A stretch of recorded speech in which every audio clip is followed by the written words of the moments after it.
3394, I think. Okay.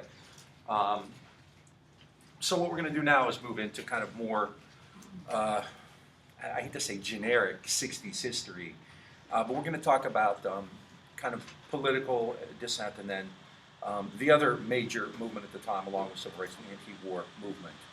Um, Before I do that, though, I want to give my spiel about the 60s, and I briefly alluded to this the other day, but I want to talk about it a little bit more. Over time, you start talking about the 60s and you change the way you look at it. Um, when I generally think of the 1960s today, the first thing that comes to mind is people need to take it seriously. I'm, something I've studied, I've written about, and it's really frustrating to see it kind of become nothing more than a caricature. If any of you have ever talked to me, you might have heard me rant about Forrest Gump, which to me is like the poster boy for this problem. I mean, something like Forrest Gump just kind of creates this caricature of every single character you could find in the 1960s. You have the crazy, the crazy anti-war activist and the woman who's a feminist who ends up getting AIDS, and it's just this, really, I think, terrible representation of that era. A lot of sitcoms and make light of this, and it can be funny. You have like Austin Powers, where the 60s is all about dressing funny and shagging and stuff like that. And it's easy to kind of just pigeonhole this as and I as a pitch to get students to take classes, you talk a lot about sex and drugs and rock and roll and all that kind of thing, but it's a really serious era as well. It's a time when kind of people, especially young people, take seriously fundamental ideas of democracy and equal rights and civil rights and things like that. Over time, what I found is that the 60s is being used, and this is, I think, a really effective way for the ruling class to tamp down a movement, to tamp down its memory. Like I pointed out the other day, we know all about Martin Luther King's "I Have a Dream" speech, and in fact, you're going to start, that'll be on commercials for the next week because MLK Day. But what I see yesterday, one of the furniture stores is having an MLK Day sale, right?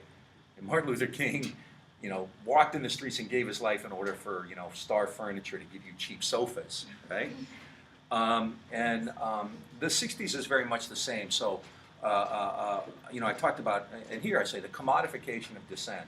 When you commodify something, you turn it into a good that can be, consumed or sold or produced or whatever. And I think that's what the 60s has become. It becomes a way to buy and sell stuff, to use it for other purposes. In the class I'm teaching this spring on the 60s, we're reading a book called The Conquest of Cool by Tom Frank, which is really good. It makes this very point how you take these ideas, which are really radical notions, and you turn them in really safe ways, right? And I want to give you a couple examples of what I'm talking about. First, though, before I get started, if any of you are into the music of this era, I set this up a few years ago. You can go in here and type in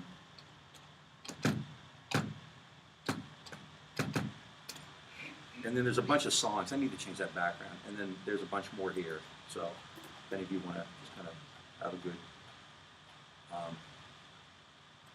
intro into kind of political and protest movement of the 60s is there. I want to play a couple things, though, first. Okay, one of the most famous movies of the era was Easy Rider. How many of you have seen Easy Rider? All right.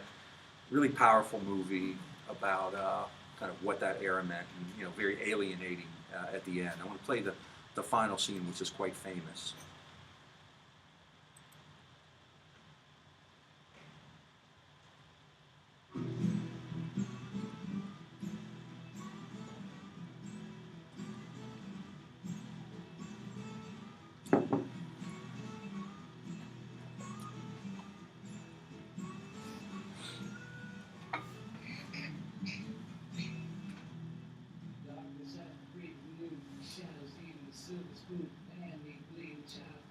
Eclipses both the sun and moon. Do you understand? You know too soon. There is no sense in trying.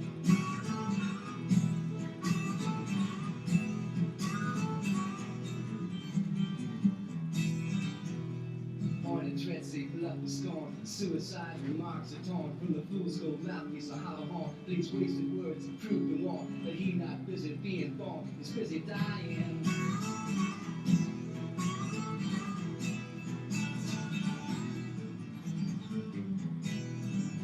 Temptation page flies out the door. You follow, find yourself at war. Watch waterfalls of pity roll. You feel to mourn, but unlike before, you discover that you just be one more person crying.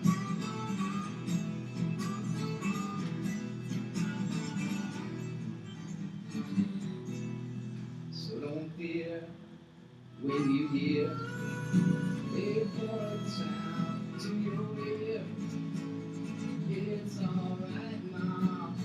I'm only sighing.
Oh my God.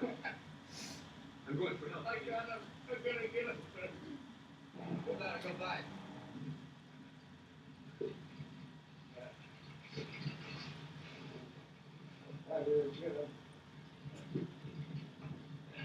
We're ready.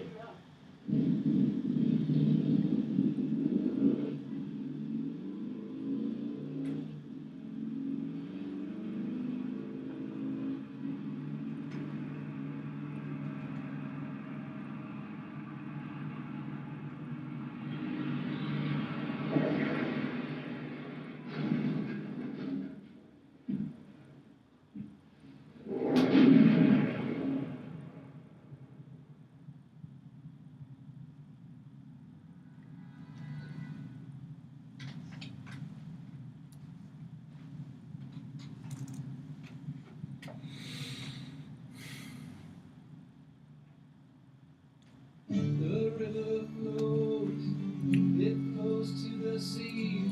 Okay, that's pretty bleak, and that's really kind of one of the more dramatic scenes really in any film you're ever going to see, symbolizing all kinds of things, kind of the end of the era, that kind of stuff, all right? But, undoubtedly desolate. Fast forward about a decade and a half, 2 decades.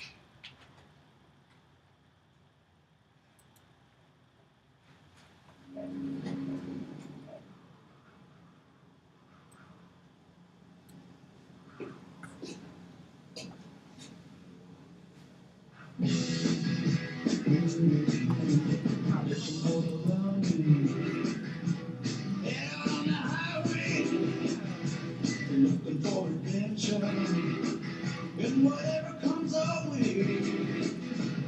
Yeah, I'm not gonna make it happen. Take the world in a loving place. I wanna pick up the poison. It's no space, and the truth leaves the sky. But we were gonna be wild.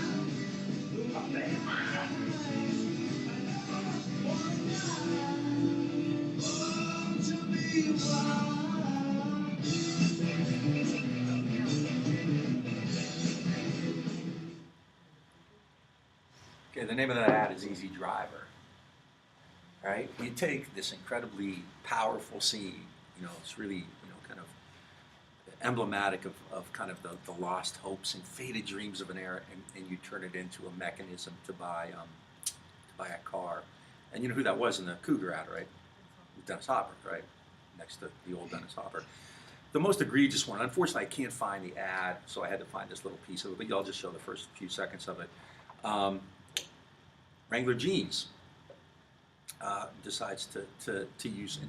60s music is all over the place. I heard it one day in my old house. I was kind of at my computer, which was not in the living room. I had the TV on, I could hear it, and I heard a song Inagata Davida. Anybody ever heard that? It's 22 minutes psychedelic rock, right? And I go out front, and it's for a brokerage firm. I can't remember which one at the time, Price Waterhouse or something like that. And it's just like, whoa.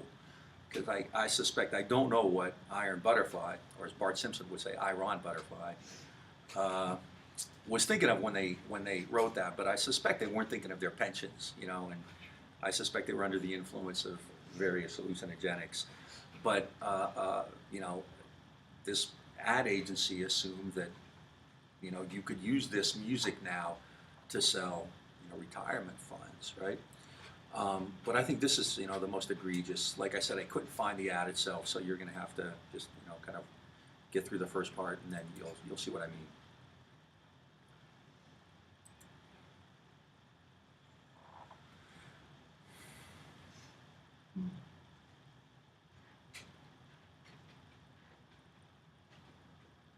I hate it when people try to be artsy on YouTube. You can do it.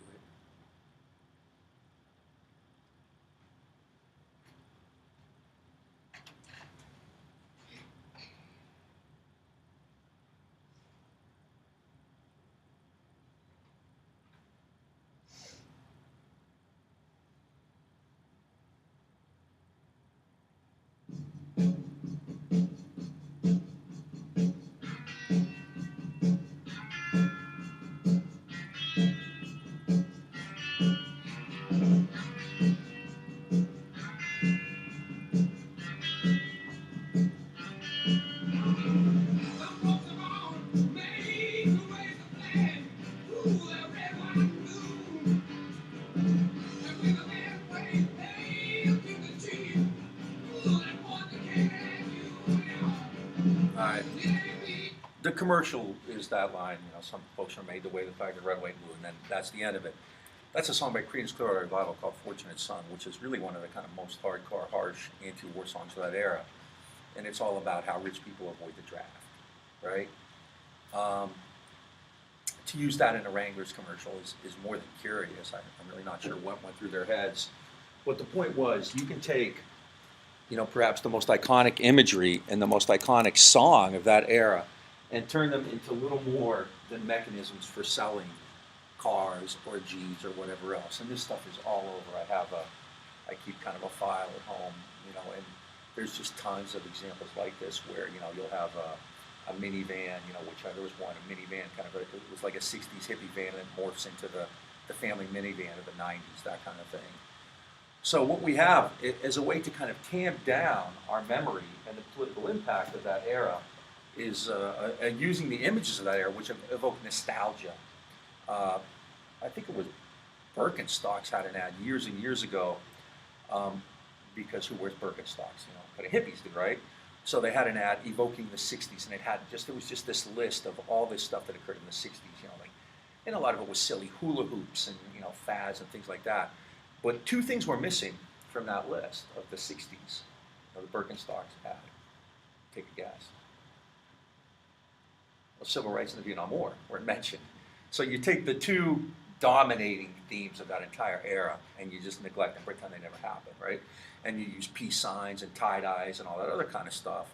You know, I'm as guilty as anybody. I have, you know, a dozen or 2 dozen Jerry Garcia ties and things like that. So, you know, we all do it, but you have to keep in mind, and that's kind of one of my missions. This is a serious era, all right? It's not just an era that, you know, we can kind of have memory of in Forrest Gump or whatever like that.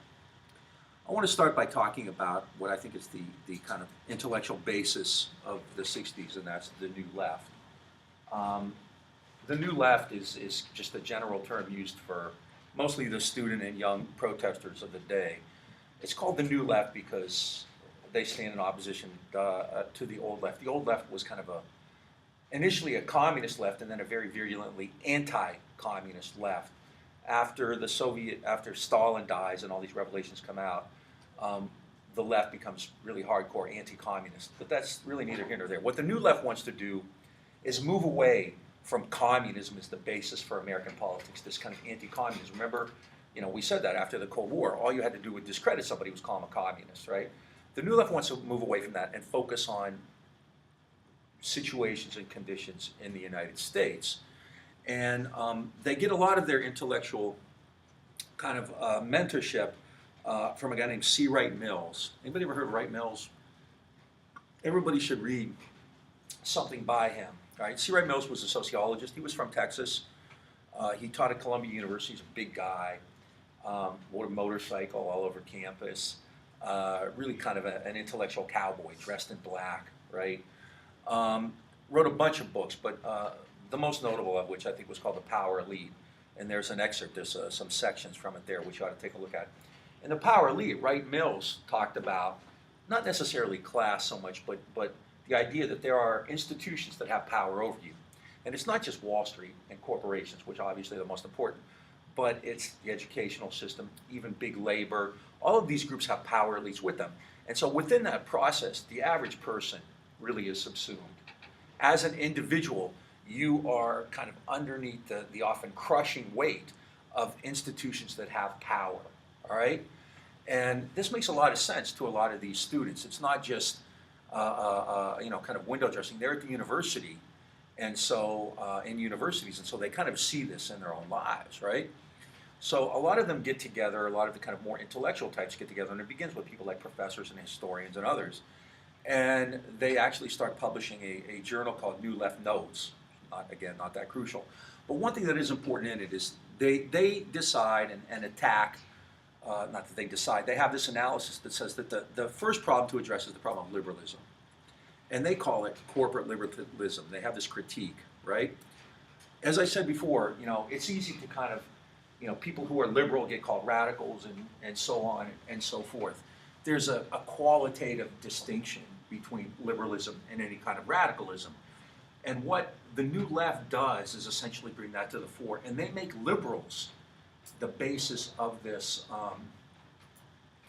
society. Much like a lot of people in Occupy Wall Street are doing today. They're not talking about liberals, but Occupy isn't. They're attacking Obama and the Democratic Party as much as the other side. And the main point is that you have this political system in America which is liberal. Corporate liberalism means that corporations dominate this liberal system, and reform is essentially done at the behest of what those corporations need. So corporate liberalism then isn't the kind of liberalism that will satisfy people's needs or that will give people a more fulfilling life within civil society. Corporate liberalism exists to take care of those corporate entities like the banks and the major companies and businesses and universities and things like that. All right. So this qualitatively sets them apart. They are taking on the idea of the power elite, which is in their minds liberal, and they're right. I mean, the 20th century was a liberal century. Richard Nixon was a liberal. Pretty much, the entire century, didn't really move away from that. It varied, of course, it fluctuates, but really until George Bush, you really have the second Bush, you really have this kind of consensus on liberalism, which is growth and all that kind of stuff. And what the New Left is saying is that that's the problem, that this liberal state has reached its limits. All right. So toward that end, a bunch of students get together in 1962 and they form what's going to be, I think, the other really important organization in the 60s along with SNCC, which is SDS, which stands for Students for a Democratic Society. SDS is committed to what it calls participatory democracy. And if there's one kind of overarching theme, I think in the 60s, it's that. And again, I haven't seen Occupy Wall Street use those words, but that's kind of what they're talking about. What's democracy in the United States? What's democracy? When we think of democracy, what do we generally mean? Voting, right? You're allowed to go out every 2 years or every 4 years and vote, generally for people who are chosen by party leaders or by the corporate elite, right? I mean, who in 2005 did the people get together and say, we want Obama and McCain to be the candidates? No, right? I mean, they both, essentially, Obama raised the most money. If he hadn't been the candidate, Hillary Clinton would have, who had almost as much corporate money as he did, right? So, even Ron Paul, who's outside that particular box, isn't going to get the nomination, right? So, what they're arguing is that that's not really democracy. We need a participatory democracy, a democracy in which you do more than simply passively go to the voting booths, where you have a role to play in making those decisions that dictate your everyday lives, right? So SDS begins on campuses, and then it moves into the larger community. SDS goes into communities, and it creates this program called ERAP, which Education Research Action Project, I think, which is one just to go in the community. They go to cities like Louisville, Baltimore, Pittsburgh, elsewhere, and they work with local folks. And what are they trying to do? Well, their overarching theme, in addition to participant organizations, they want to create what they call an interracial coalition of the poor. And this is what King is going to later talk about in with the Poor People's Campaign, right? They believe that the problem, and a lot of these people who create SDS had been involved in the South. A lot of them had gone on freedom rides, they had been involved in Freedom Summer. So a lot of them had made their bones in civil rights, and then they came back and decided to take what they'd learned and the kind of ideals they had and apply them to the situation in their own lives. So they want to create an interracial coalition of the poor. They go into a lot of these communities with SDS projects, and what do? They'll set up tenants unions. What's a tenants union? Let's say you live in a big apartment building. You know, the toilets are overflowing, there's rats, the landlord won't fix a thing, right? What do? On your own, what can you do? You don't pay the rent, what's he going to do to you? He's going to evict you, right? So what do you have to do if you want to actually make a difference? You have to get the other tenants. So what they'll do is create a tenants union. All the tenants will get together, instead of paying it right to the landlord, they'll put it in an escrow account, and they'll tell the guy, you'll get your rent when you fix the place, okay? Tenants union, right? They'll form a welfare rights organization. The number of people on welfare, and it's overwhelmingly female, is really actually not what it could be. A lot of people don't even know that they're eligible for welfare. A lot of them don't know how to fill out the forms, and a lot of them kind of get the runaround. So what SDS people will do, and the most effective organizers in SDS tend to be the women, because they could go into these communities, they could talk to tenants, they could talk to women and welfare rights organizations, and a lot of them would go there and they would organize these women or welfare recipients. They'd take them down to the welfare office, show them how to fill out the forms. If the bureaucrats try to give them the runaround, they would help them, kind of maneuver through the system, right? They would register people to vote. So it's kind of hands-on democratic stuff. Their conception of democracy is much larger than simply going out to vote. It's having the right to live in a comfortable place, having the right to receive the benefits for which you're eligible, things like that. What does the ruling class think about this? What do you think? I mean, they're obviously have real concerns about it because, well, for instance, somehow Lyndon Johnson actually created a program called CAP, and again, I forgot what that stands for, CAP programs, Community Action Programs, CAPs, and which kind of took this idea into play. See, one of the things that reform usually does, when you create a reform program, a bureaucratic program, it's hard to get the money to the people who need it.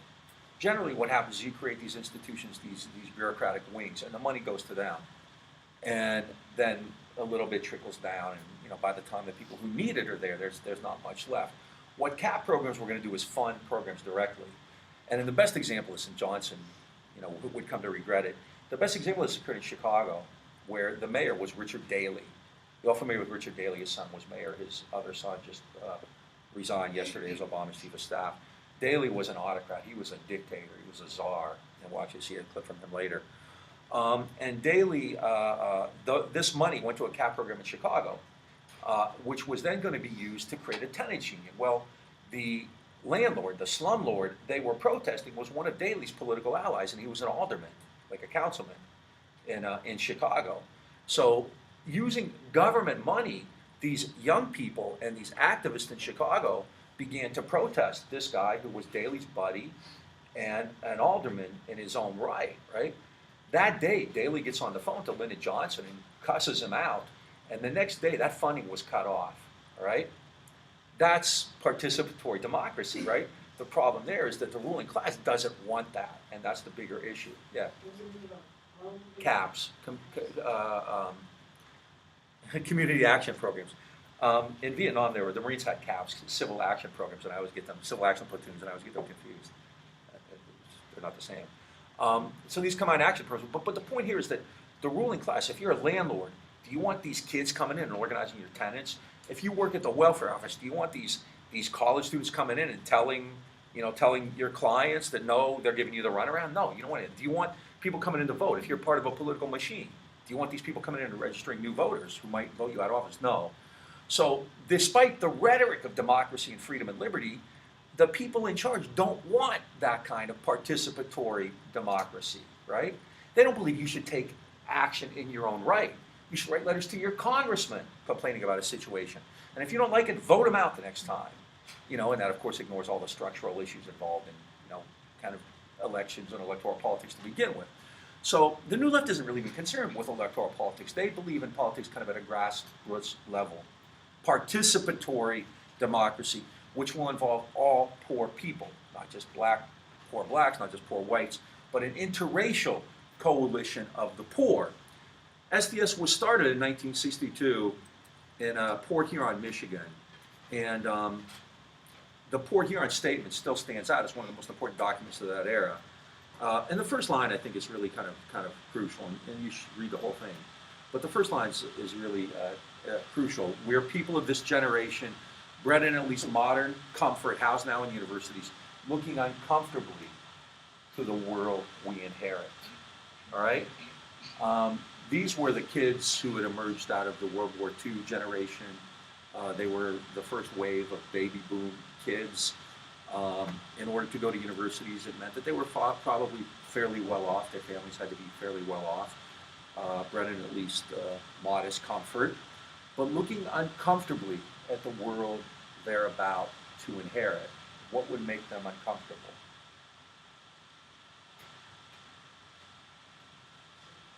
Civil rights, lack of poverty, lack of democracy. What else is going on? Vietnam, right? So they're looking at the world now. You know, they grew up in the 1950s. Leave It to Beaver, I Like Ike, the man in the gray flannel suit. They've been told that this is what to expect. This is the world. This is going to be your world. You know, get your degree, and then you're going to be having 3 martini lunches and golfing with the boss, and having a nice home in the suburbs and all that kind of stuff, right? That's your world. Well, they're not comfortable with that because they see a lot of stuff going around that bothers them. This isn't the world that they want. They took all these crazy notions that they learned, freedom and democracy and liberty and all that, and they're actually applying them, right? So a lot of this then begins on the campuses, and a lot of these ideas of participatory democracy, building off the ideas of people like Wright Mills, occur on the campuses.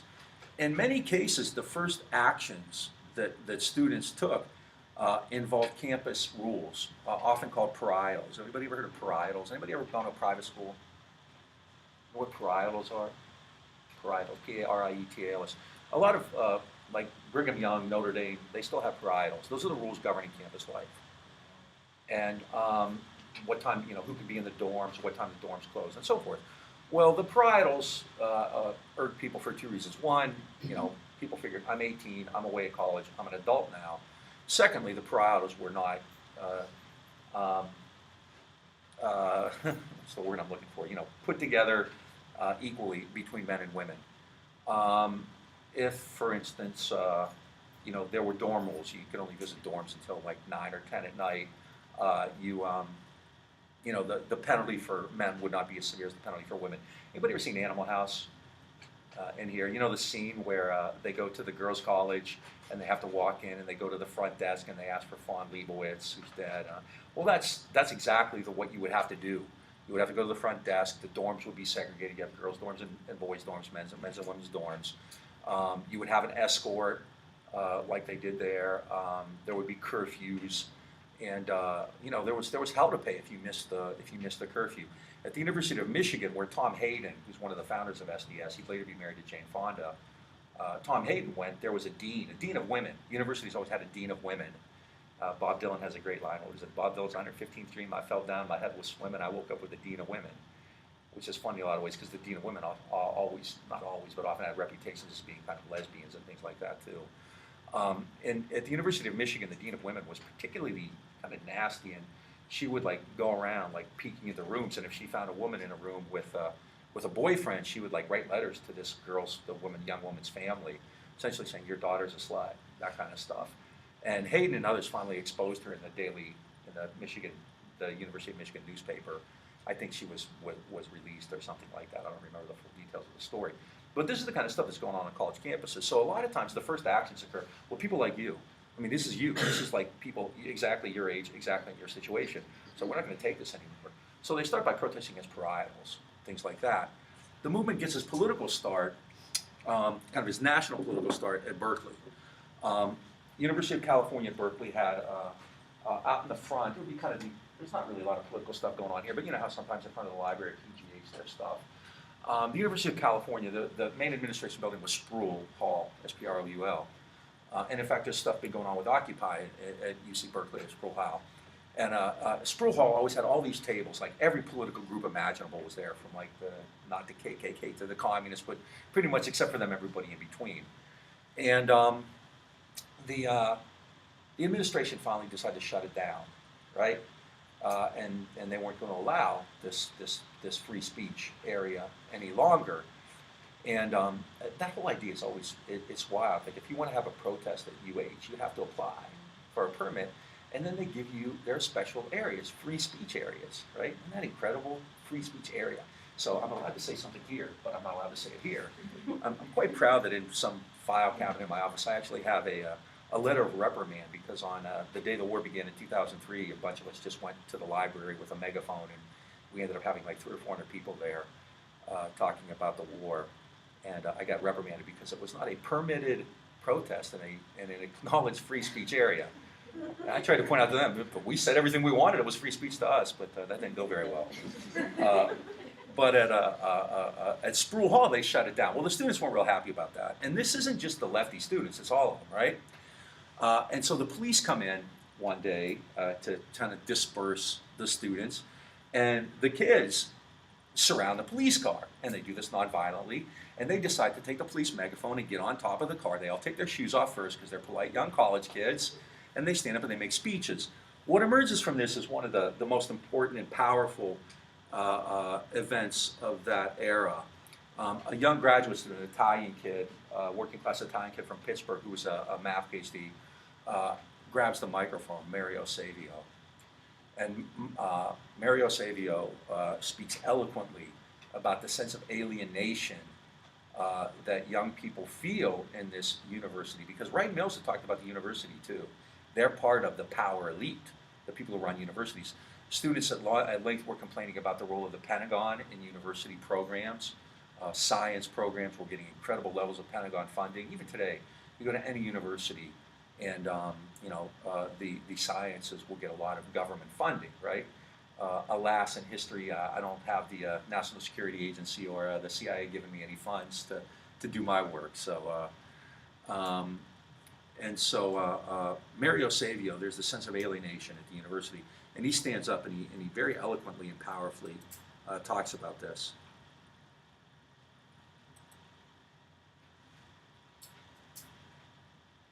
He talked. He said, well, we all did it.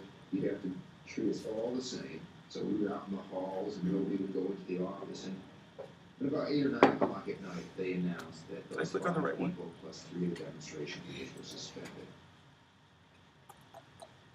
No, I didn't. So here we are.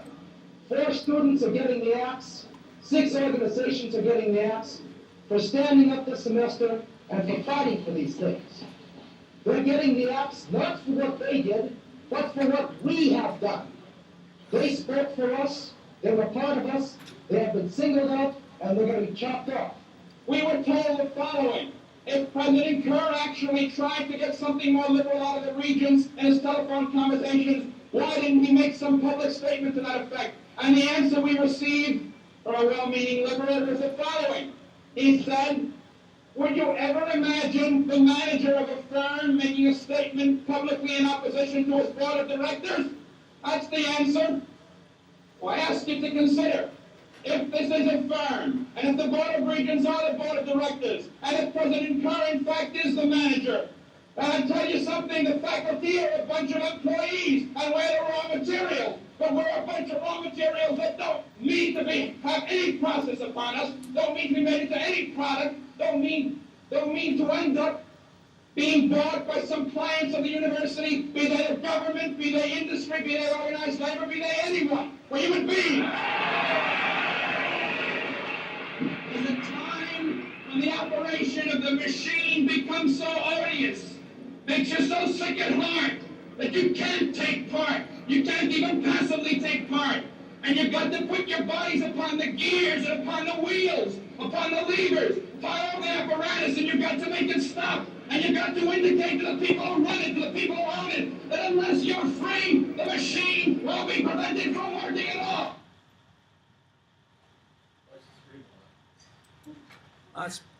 He's a great speaker. That's all kind of spontaneous. Savio's speech gets, it's amazing that they had a clip of that. There's a great documentary, if you're interested, it's called Berkeley in the 60s. Savio's speech becomes kind of well known. And you notice he said a well-meaning liberal, right? And this kind of really, launches kind of a more broad-scale national movement. And SDS becomes very well known. On the issue of liberals, there's also a great song I want to play here by a really well-known folk singer. Anybody ever heard of Phil Oakes? The documentary about Phil Oakes came out last year called "There But for Fortune." He was the closest one to the new Bob Dylan, the new Bobby Dylan. There were these new Dylans, right? Everybody's a new Dylan. Oakes rivaled Dylan in the folk singing scene, his protest music. But he wrote a great song about liberals. And again, like I said, Phil Oakes can explain the limitations of liberalism in 3 minutes better than I can in an entire lecture.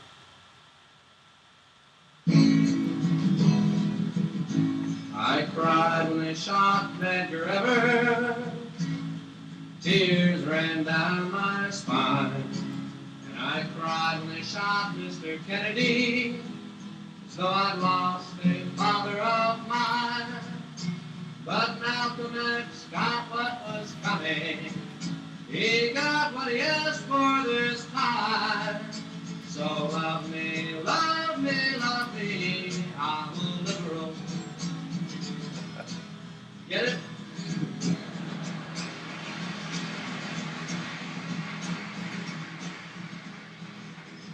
I go to civil rights rally and I put down the old DAR. DAR, that's the dikes of the American Revolution. I love Harry and Sidney and Sammy. I hope every colored boy becomes a star. But don't talk about revolution. That's going a little bit too far. So love me, love me, love me, I'm a liberal. I cheered when Humphrey was chosen. My faith in the system restored. And I'm glad that the commies were thrown out from the AFL-CIO board. And I love Puerto Ricans and Negroes, as long as they don't move next door. So love me, love me, love me, I'm a liberal. Ah, the people of old Mississippi should all hang their heads in shame. Now I can't understand how their minds work. What's the matter, don't they watch less rain? But if you ask me to bus my children, I hope the cops take down your name. So love me, love me, love me, I'm a liberal. Yes, I read the Republic and Nation. I've learned to take every view. You know, I've memorized Lerner and Golden. I feel like I'm almost a Jew. But when it comes to times like Korea, there's no one more red, white, and blue. So love me, love me, love me, I'm a liberal. I vote for the Democratic Party. They want the UN to be strong. I attend all the Pete Seeger concerts. He sure gets me singing those songs.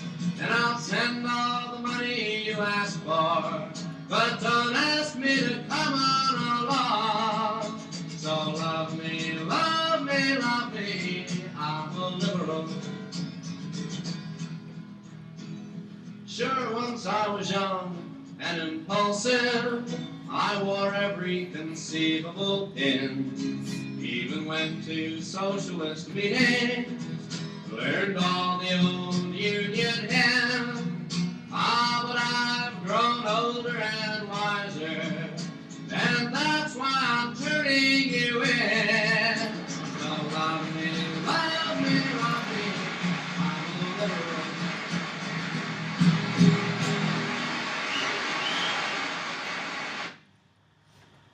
So the SDS sets itself as a radical alternative to that. And again, does opposing, the Americans, does demanding participatory democracy qualify you as radical? Well, yeah, within the context it does. And, in fact, some of the things that they do really kind of set themselves apart. In 1968, a bunch of SDS students took over Columbia University. They actually went in and took over the administration building. The Columbia protest in 1968 that we're looking at. In 1968, the New Left, really this is kind of its both high and low point, decides to have protests in Chicago at the yeah. I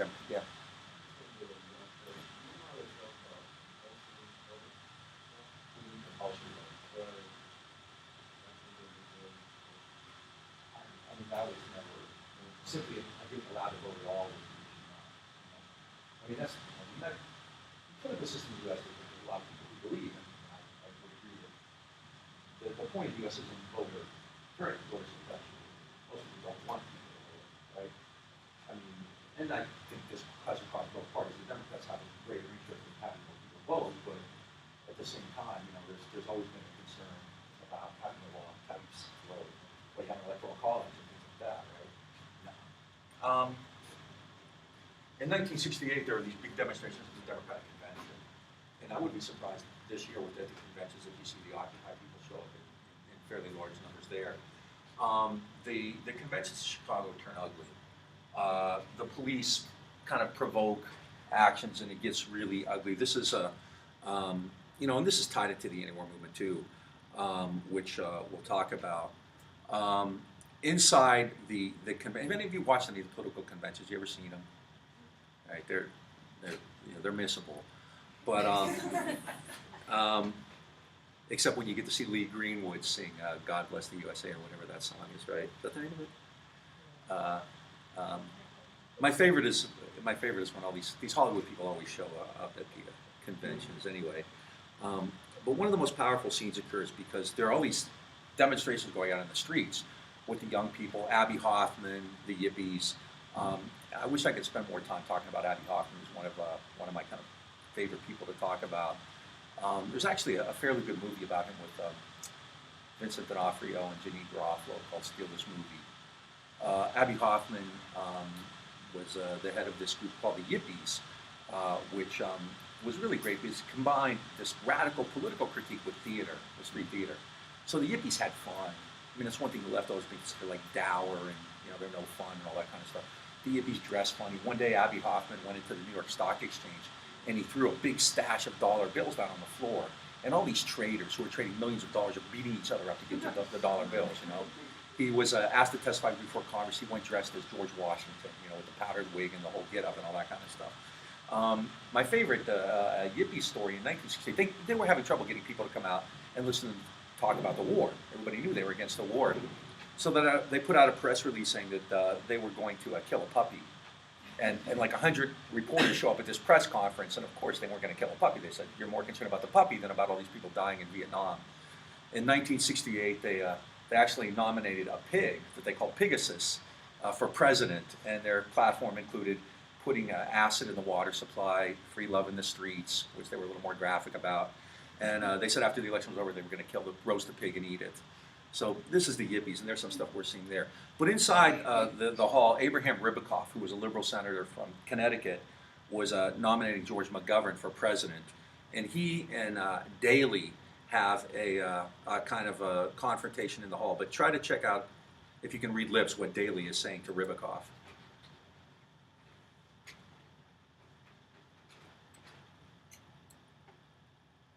This is what's going on outside. Now, this is a vigil after the real violence takes place.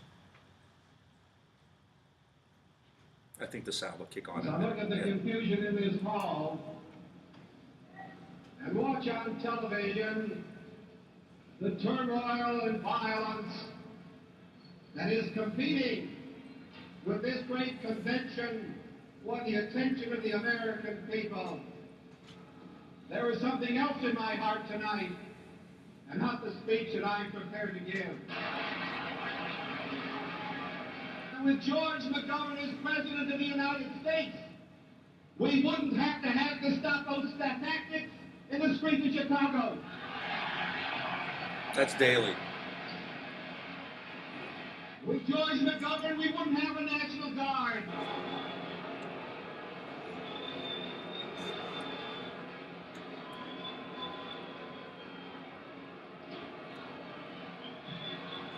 Can you read? Okay. How hard it is to extend the truth.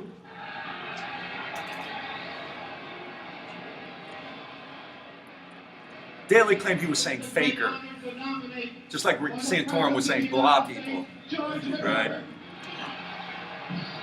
Others in the area claim that Daley, and this has not been corroborated, but claim that Daley called Ribicoff a Jew motherfucker. I don't know if that's true or not. My point here is that it was ugly. Now, SDS kind of falls apart, much as the civil rights movement kind of turned into the Black Panther movement, which is much more militant.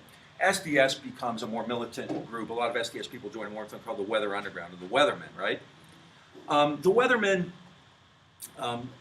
weren't nearly as well known or really even successful as the Black Panthers, but emerged in 2008 again because people like Hillary Clinton, actually, and Sarah Palin, people forget Clinton did this too, attacked Barack Obama because he was allegedly best buddies, palling around with a guy who was a member of the Weather Underground, Bill Ayers, who had actually been involved in a bombing, well, not really peripherally, and had gone underground, been a fugitive.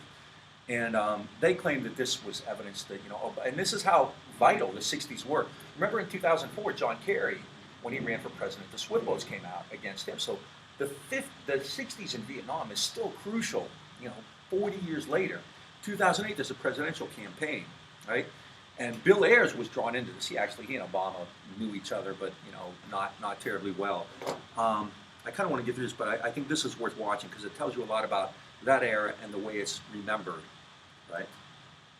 This is his first interview, which was on Good Morning America. William Ayers was thrust into the spotlight of this year's presidential race by his association with Barack Obama. The question at hand is just how significant that association was. Now, in a moment, a typical lefty couldn't even address nice, But look at him. Mr. Ayers will talk to us, but first, let's take a look at how Thrift the 60s store radical college professor found himself at the center of a media storm. William Ayers' name first came up during Barack Obama's primary race with Senator Clinton. Senator Obama served on a board with Mr. Ayers for a period of time. But it was during Obama's battle with John McCain that Ayers would become a regular line of attack.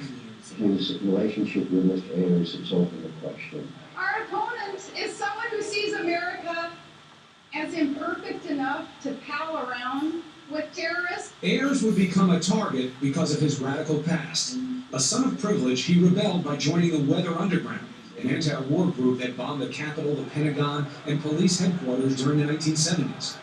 3 group members, including Ayers' then-girlfriend, were killed in this townhouse, and one of the bombs they were making exploded. Then, after 9/11, Ayers was quoted as saying he didn't regret any of the bombings, and that the group didn't do enough. By then, Ayers had become a respected professor at the University of Illinois, Chicago, and had met a politician named Barack Obama. As Senator Clinton said in her debates with you, we need to know the full extent of that relationship. 40 years ago, when I was 8 years old, he engaged in despicable acts with a radical domestic group. I have roundly condemned those acts. Mr. Ayers is not involved in my campaign. He has never been involved in this campaign, and he will not advise me in the White House. So let's hear from the man himself. William Ayers joins us this morning. He's the author of many books. The one that has been re-released most recently is right there, Fugitive Days, Memoirs of an Anti-War Activist. Now, thank you very much for being here. Clearly, the matter at hand is this relationship with Barack Obama, so let's get right to it. You did have a meaningful relationship with Barack Obama, didn't you? I knew Barack Obama, absolutely, and I knew him probably as well as thousands of other Chicagoans. And like millions and millions of other people worldwide, I wish I knew him better right now. But thousands of people were not asked to help start his political career in their home, right? That's an intimacy. I was asked by the state senator to have a coffee for Barack Obama when he first ran for office, and we had him in our home, and I think he was probably in 20 homes that day, as far as I know, but that was the first time I really met him. You use the term family friend. President-elect uses a phrase more like Bill from the neighborhood. Those two are not the same thing. Family friend signifies a relationship, doesn't it? I think you're quoting from the afterward the fugitive days, right? Yeah, I'm talking there about the fact that I became an issue unwittingly and unwillingly in the campaign, and I decided that I didn't want to answer any of it at that moment because it was such a profoundly dishonest narrative. But I'm describing there how the blogosphere characterized the relationship. I would say, really, that we knew each other in a professional way, again, on the same level as, say, thousands of other people. And I am a guy around the neighborhood, incidentally. Absolutely. But you understand the concern here is that it seems that there's an evasiveness here. Yes, you served on boards together. But that relationship, that somebody's in your home, you are introducing them to a political community that you have connections with, you're vouching for someone, there's an advocacy, there's a relationship. Certainly you must have spoken with Barack Obama about things, you must have gotten to know him before you did that. No, actually I didn't get to know him before I did that, but I did know him in the context of being on a board together. And that relationship was public, always in a large kind of context. But you know, I don't really agree with your premise that this is worthy of really exploring, because I don't buy the idea that guilt by association should be any part of our politics. And the interesting thing is, as much as this was created as an issue in the campaign, it appears that for most people it had no traction, it had no meaning. So the assumption that if two people share a cup of coffee or take a bus downtown together or have 1,000 other types of associations, that somehow means they share politics, outlook, policy, or responsibility for one another's actions. So when you're measuring the content of a man's character who wants to be president of the United States, certainly information about his friendship / coffee / association with a man who has the past that you have, creating violence against the United States, you must understand how that would be a concern. No, I don't agree with either part of that. I think the dishonest narrative is one to demonize me. Let's remember that what you call violent past, that was at a time when thousands of people were being murdered by our government every month. And those of us who fought to end that war were actually on the right side. So if we want to replay that history, I would reject the whole notion that demonizing me or the Weather Underground is relevant. But secondly, it's a different discussion. Violence is it's either never okay or it's sometimes okay. It's a separate philosophical discussion. The relevance here is Barack Obama was campaigning to be president. The analogy is if John McCain had an association, somebody had coffee for him in his house to launch his political career, who was blowing up abortion clinics but never hurt anyone, you don't think that would be relevant? I think the content is relevant, but let's go back again. The content of the Vietnam protest is a content where there were despicable acts going on, but the despicable acts were being carried out by our government. I never hurt or killed anyone. I was involved in the anti-war movement. I was part of the militant faction of opposing the war, and I've been quoted again and again as saying I don't regret it. And frankly, and saying I don't think we did enough, and I don't think we did enough. Just as today, I don't think we've done enough to stop these wars, and I think we must all recognize the injustice of it and do more. And we're going to discuss your book more in the upcoming segment, why you're releasing it now, what you want people to get out of it. But clearly you have to understand the sensitivity. You can't say that somebody's a family friend, have them in your house, trying to launch their political career, and then say, this is nothing. Because you make it sound like it's something by saying it's nothing. No, absolutely not. What I'm saying about the guilt by association, which, as you know, has a long and tragic history in this country. What I'm saying is that every one of us actually should talk to lots and lots of people, and especially our political leaders. Far from being a demerit on his record, the fact that he's willing to talk to a lot of people from a lot of different walks of life, listen to a lot of opinions, and still have a mind of his own is something we should honor and admire. But then you have to come clean about saying, and I'm one of those people. Barack Obama either sought me out or I sought him out to discuss my ideas, my radical ideas, and then he made his own decision. If that's true, okay. But it can't be that end. We never discussed any of this. It's not at all true that he sought me out to listen to my radical ideas or that I sought him out. The truth is we came together in Chicago in the civic community around issues of school improvement, around issues of fighting for the rights of poor neighborhoods to have jobs and housing and so on. And that's the full extent of our relationship. So this idea that we need to know more, like there's some dark hidden secret, some secret link, is just a myth. And it's a myth thrown out by people who wanted to kind of exploit the politics of fear. And I think it's a great credit to the American people that those politics were rejected. The idea that we should continue to be frightened and worried and, barricaded is falling down, and it should. And I think, like I said, that's crucial because it kind of shows the power that these ideas in this decade have.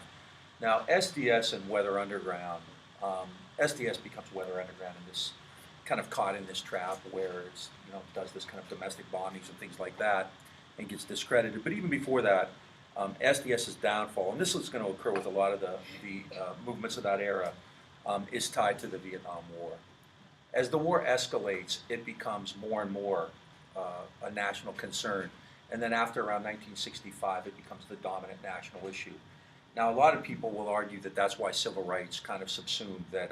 And King himself said that the dream of the Great Society, which was Johnson's attempt to create a better society at home, died on the battlefields of Vietnam. Right? Clearly, SDS had that problem. SDS, which was making some headway with its programs for the Interracial Coalition of the Poor, talking about participatory democracy, working on campuses, around 1965 becomes an anti-war movement. SDS organized and sponsored the first anti-war demonstration, which surprisingly to them drew 25,000 people. They thought a few hundred might show up in Washington, D.C. in early 1965. And there's some good footage of anti-war protests there. SDS also helped organize a series of teach-ins, national events at campuses all over the country where students and so-called experts, professors, people like that would sit down talking about Vietnam, Vietnamese history, Asian history. The surprising thing about that is the government actually sent representatives to these. So there would be people from the government there. They quit doing that after a while because generally the guys could not make a persuasive case about Vietnam, and the students and the people there didn't want to hear it. So there's a lot you can say about the anti-war movement. It's not, it's put together quickly. It's not really a movement in the sense that there's kind of this unified theme. When we talk about civil rights, you have this kind of centralized theme, right? And one of the issues that is really up for debate within the kind of radical community is the issue of organization and centralization. And in fact, you see, like Occupy Wall Street goes to great lengths not to have any kind of centralized organization. There are no leaders. There, no issue, no demands, that kind of thing. Everybody's kind of in charge. The civil rights movement wasn't like that. It was generally a top-down structure where you had these organizations, or these individuals like King. King kind of was, in a sense, without portfolio, but he, had the same group of people to whom he spoke. So there was clearly, Ralph Abernathy, Andrew Young, people like that. So you could identify the leaders of the civil rights movement. The anti-war movement's not like that. It's really kind of an amorphous group. It involves a lot of different people. If I were to say to you, quick, give me your image of an anti-war protester, what would you say? Anti-war protest, describe it, quick. Don't think about it. Hippies. What else? What? Big banners, what else? What kind of stuff are they doing? Burn a flag, burning draft cards. Burning draft cards, which they do a lot. Burning a flag, which didn't happen very often. All right.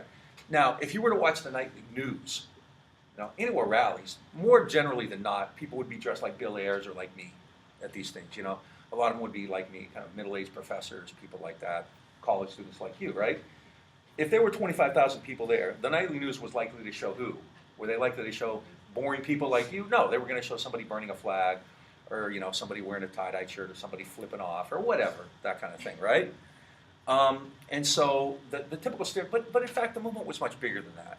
It did increasingly, as the war went on, involve more and more people. It was initially a movement of the young. Why? Because, like you said, they were burning draft cards. They could get drafted. That's the one reason I think you haven't had the same level of intensity with anti-war protests since Vietnam, because people's lives are on the line. If you guys had a card in your wallet that made you eligible for military service, it would be more intimate. It would be more immediate. And that's not to say you would oppose the wars, but you would have to make that decision. You don't today. You know, if you want to join the Army, you have to go down and sign up. It's your decision, right? And so in the 1960s, you know, young men had to make that decision. You know, it was kind of the ultimate decision. What do I do? Do I burn my draft card? Do I refuse to go? I mean, for the most part, as Fortunate Son pointed out, you could get out. If you were in a university, there were a lot of different ways. You go to the draft board, you have you know, all kinds of outlets to get out of the war. Selective service was really a pretty corrupt system. In fact, the main purpose beyond selective service after World War II, the government made a very clear decision explicitly that it was going to that it was going to create a system of deferments for kind of the best and the brightest. Their basic argument was, if we're going to have a war, it shouldn't be fought by people who can become doctors and lawyers and engineers and professionals. We need them in our society, so let's create this system of deferment. So it was really easy to do.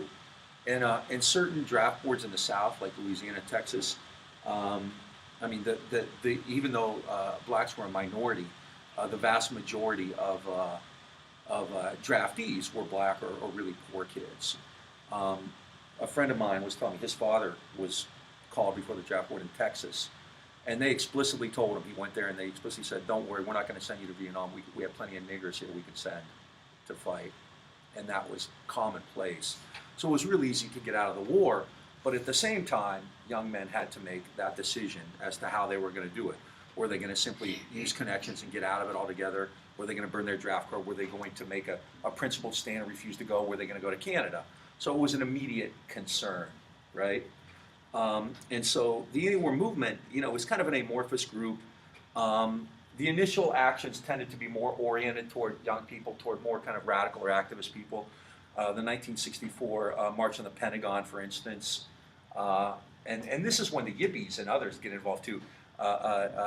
Jerry Rubin and Abbie Hoffman were the head of the Yippies, the Youth International Party, and they announced that everybody was going to come and they were going to emit a particular vibe and raise the Pentagon off the ground. They were going to levitate the Pentagon off the ground.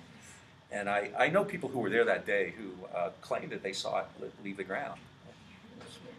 I think, exactly, yeah, I think it was mushroom-induced, right? And so, you know, the anti-war movement, it's hard. I sound like I'm stammering. It's hard to talk about it. I don't like calling it a movement. It tends to be this amorphous group of people. After 1960, I mean, the March on Chicago is an anti-war action, right? And it's ugly. And I think people kind of got a sense of what the stakes really were. The war, in a sense, had come home in August of 1968 when they saw those images. And I don't know if you've ever seen images, any video of it, but as the police are beating up people in Chicago, and this is when Ribicoff says there are Gestapo tactics in the streets of Chicago. Do you know what the kids are chanting at the cops? Anybody ever see that? They're chanting and the whole world is watching. The whole world is watching. They know it's being televised. And so the war comes home, and just like the images of the civil rights movement shock people, like, wow, I can't believe they're doing that.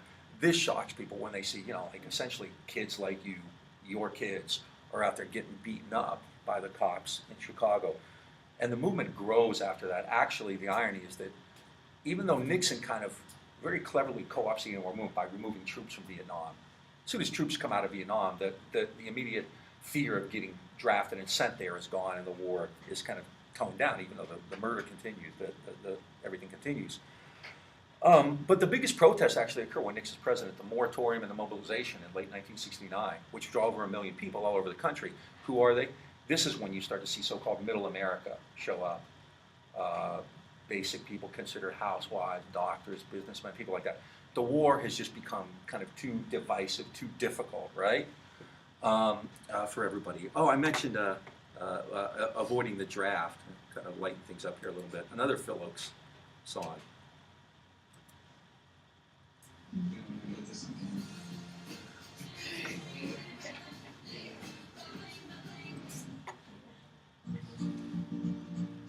Oh, I'm just a typical American boy from a typical American town. I believe in God and Senator Dodd and keep an old Castro down. And when it came my time to serve, I knew better death than red. But when I got to my old draft board, buddy, this is what I said. Sarge, I'm only 18, I got a ruptured spleen, and I always carry a purse. I got eyes like a bat and my feet are flat, my asthma's getting worse.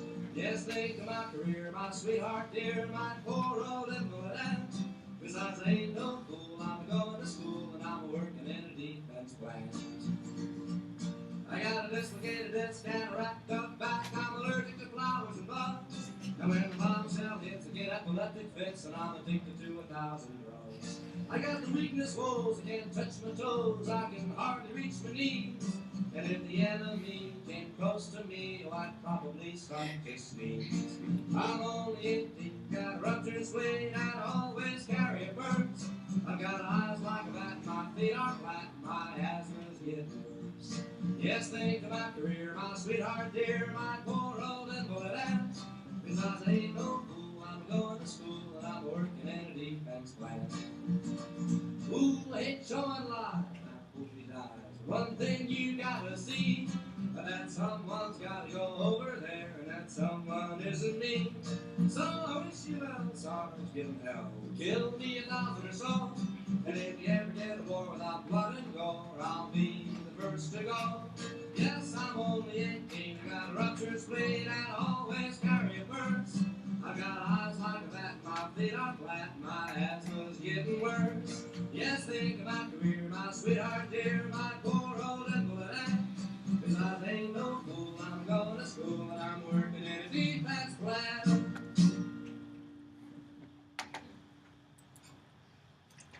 Yeah. What words were you talking about demobilization and housewives and stuff? I'm sorry. Oh, in 1969 there were two marches. One was called a mobilization to end the war in Vietnam, and the other one was called the moratorium. And I don't think I have any imagery from that. But those are actually more kind of somber and silent marches. They're not the kind of, the Vietnam era, if you want to see like kind of fireworks, the civil rights stuff had it. You had the kind of Edmund Pettus Bridge, and you had Birmingham. The civil rights movement doesn't have as much of that. Chicago, the scenes from Chicago. But otherwise, I'm not suggesting these things were necessarily peaceful, but they're not apocalyptic. Like Birmingham, when you have fire hoses and German shepherds turned on 8-year-old kids, or some of the Selma, the Edmund Pettus Bridge. You saw the scenes there where the policemen and the horses just run people over. It's not like that. Both sides are actually fairly tempered, despite the media hysteria. It's not like a bunch of people burning flags and anything like that. You do have like the Weather Underground, which occurs later, which does bomb the Capitol and a few other buildings, but that's not really what's happening. I tend to think, and a lot of my friends who were active in that era get quite upset with me, that the anti-war movement wasn't the reason the U.S. ended the war. It wasn't the reason that things turned out the way they did. I think basically because the Vietnamese defeated the Americans. That's the main reason things turned out the way they did. But you had a lot of other peripheral reasons there. I think there was a huge mobilization to stop the war in Vietnam, which lasted about 3 or 4 years, and at various times took on various tactics, initially a little more assertive, a little more direct. It grew to the point where millions of people were taking part in anti-war activities. I wouldn't say that constituted a movement, but if you want to make that argument, it's not that important to me. And after Nixon becomes president and starts pulling troops out of Vietnam, you don't have much left. There are vestiges of it. I think one of the most moving things I've ever seen, actually, and this is kind of similar to the Bill Ayers situation, was John Kerry. John Kerry belonged to a group he was a spokesman for a group called VVAW, the Vietnam Veterans Against the War, which I think was, in terms of anti-war groups, is as effective as any. I mean, if the government was afraid of any anti-war group, it was probably VVAW. Why? These guys had served in Vietnam. They knew what happened. They weren't just hearing it second and third hand. They know what happened. Plus, they know how to use guns. They've been trained. So, and Kerry speaks, and this is what got him into hot water in 2004. I mean, part of it was, yeah, they claimed that he had, cheated to get his medals and all that, but that was basically disproven pretty quickly. They also attacked him for his opposition to the war. And Kerry, who should have said, like Bill Ayers said, hey, this was, we were trying to fight a war, whether you agree with him or not, he confronted it head on. We were trying to stop a war, the U.S. was killing people, we didn't do enough. Kerry runs away from it, and in fact, there's videotape, and you should watch that because it's actually quite powerful. I think it's really kind of one of his most noble moments. But the war, I mean, the movement to end the war, the mobilization to end the war, encompasses a lot of people. Culturally, it has huge residual effects. It takes on many forms. We'll talk about the hippies a little bit tomorrow. I mean, a lot of that really kind of emerges from this. It's easy to kind of mock, hippies and things, but this really is kind of, an outgrowth of the anti-war movement, of the movement to end the war in Vietnam.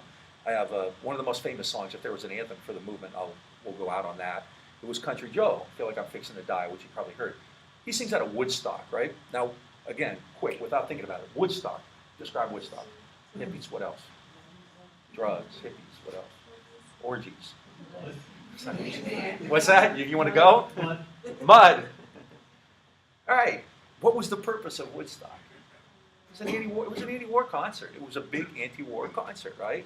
The Summer of Love. You ever hear the Summer of Love? San Francisco, if you're going to San Francisco, wear beads in your hair, all that kind of stuff. The Summer of Love was in opposition to what? Love. What's the opposite of love? Marriage, but rim shot. What's the opposite of love? War. So the Summer of Love is the opposition to the Summer of War in Vietnam, right? So I mean, these are anti-war, statements, anti-war activities that are going on. So it really does encompass. I mean, you have all these kind of cultural scenes and cultural images and things like that.